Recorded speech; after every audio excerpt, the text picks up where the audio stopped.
You are watching the SCAC YouTube channel, and joining us today from Shreveport, Louisiana, it is the SCAC Men's Basketball Player of the Week for the fourth time this season and the third time in the last 4 weeks. He's pretty much become my best friend throughout the time, Jonathan Blount of the Centenary Gents. And Jonathan, thank you again for joining us. No problem. Thank you. Well, it's been kind of cool to see is a couple of weeks ago, again, we talked about one of your favorite basketball moments, and we were talking about one of your former teammates scoring 51 in a game and how kind of cool that was to be a part of. Well, you come out Tuesday and score 53 and break the record, the school record for points scored in a game. You were second all-time in the SCAC, and you also broke the record for free throws made and free throws attempted. What kind of zone were you in that game? How were you able just to get going and get up into the 50s? Just wanted to come out and just be aggressive, I guess. Just wanted to initially pick back up because we dropped one against Colorado the game before. We just wanted to get back on the right track. That was first and foremost. Secondly, last home game ever to play in the Dome, and I just wanted to come out and just leave it all out there.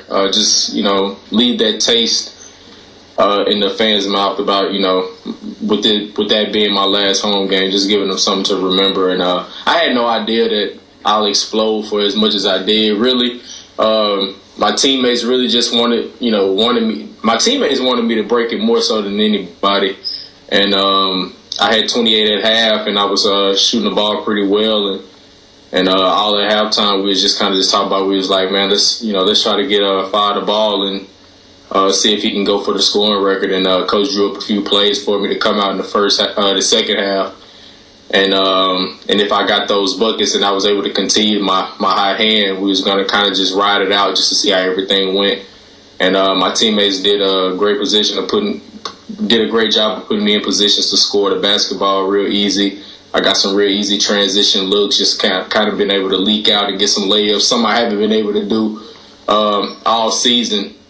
And guys were just really looking for me that game, and we was able to get our other senior some hardware, some recognition as well. Jared Bryant with 17 assists, broke the record for the SCAC and also for Centenary. So it was just a great moment, and I remember it forever, and I'm glad I can share it with these group of guys.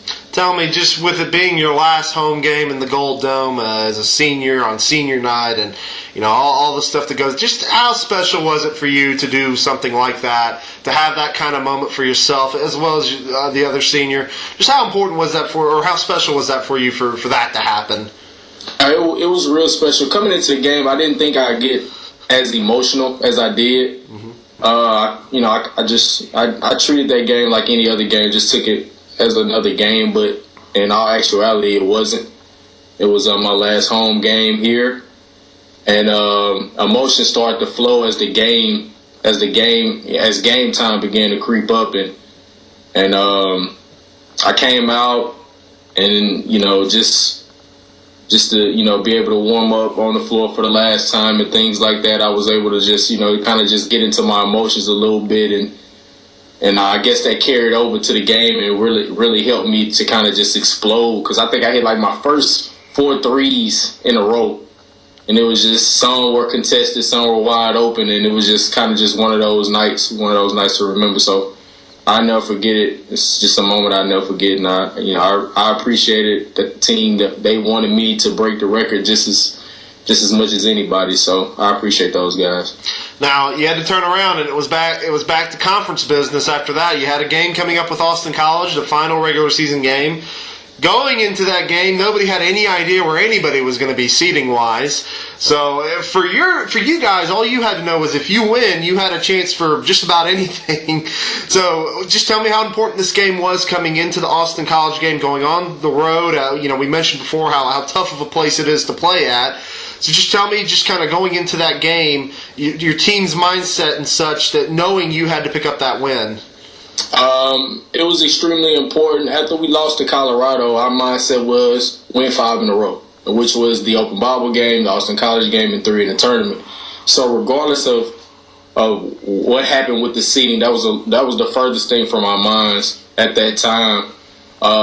We just wanted to win, go out, on a positive note going into the tournament, kind of work on some things and get back to the basics. I believe losing that game to Colorado helped us more so than it did hurt us, because we was able to see, because when you win and you have a tendency of kind of just, pushing things to the side and just allowing things to, continue to go and not making too many adjustments because you're winning.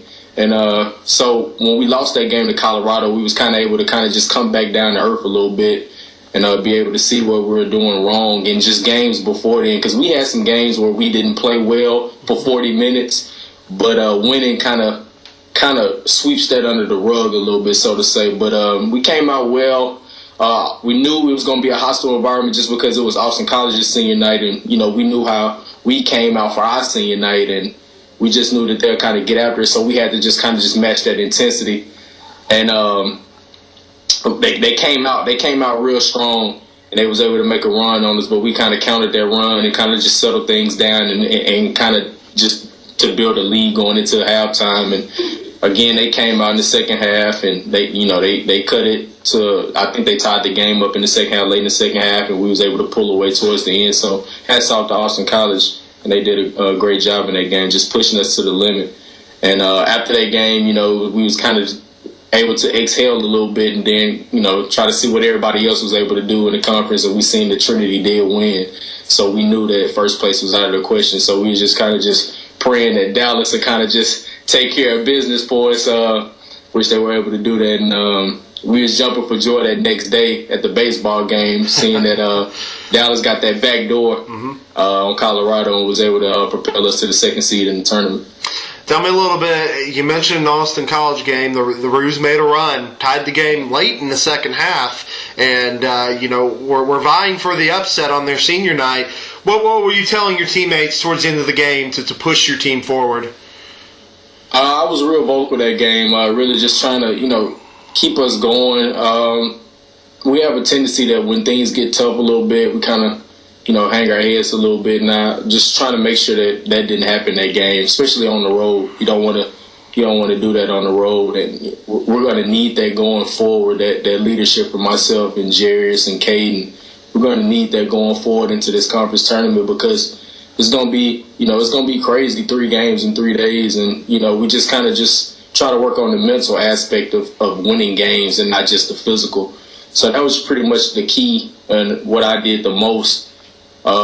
Vocally that game was really just kind of just trying to wheel my team on, also leading by example and things like that. I also thought I could have played better. I shot the ball and I played well, but I had 7 turnovers that game, and I have to be better if we want to win a conference championship, and limiting my turnovers and things like that to create more possessions for us, because 7 turnovers, that's possibly at least 14 other points that the other team can have, and I have to be better at that.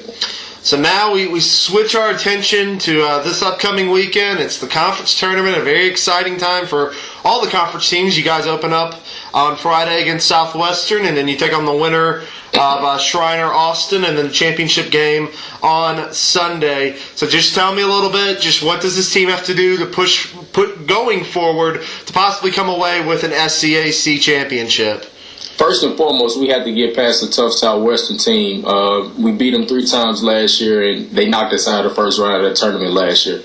So we have to we can't overlook anybody, and I think that's what we did last year, just because we did beat Southwestern 3 times in the conference in the regular season. So we have to first and foremost, buckle down and take care of business on Friday, and not worry about what's going to happen Saturday. We'll take care of Saturday when Saturday comes. So that's first and foremost. And then after, if God blesses us to move forward going into Saturday, we can't dwell on that win Friday. We have to, switch gears and be ready to go after it and get ready and tune in for whoever we face for Saturday, and so on and so on into the tournament. So we just have to take care of business one day at a time, and do what has gotten us to this point. And that's defense and rebound, and we've done a tremendous job of improving that from last season. And I feel like that is really the main reason why we're in this position to compete for a conference championship this year. It is senior Jonathan Blount. His gents head to the SCAC Tournament this weekend. Jonathan, again, congratulations on another SCAC Player of the Week and just an outstanding weekend from a scoring perspective. It was really a fun thing to see from our end at the conference side. We again, thank you for joining us, and we will see you down in San Antonio for the SCAC Tournament. Right. See you then. Thank you. Athletic Conference, a conference of good sports.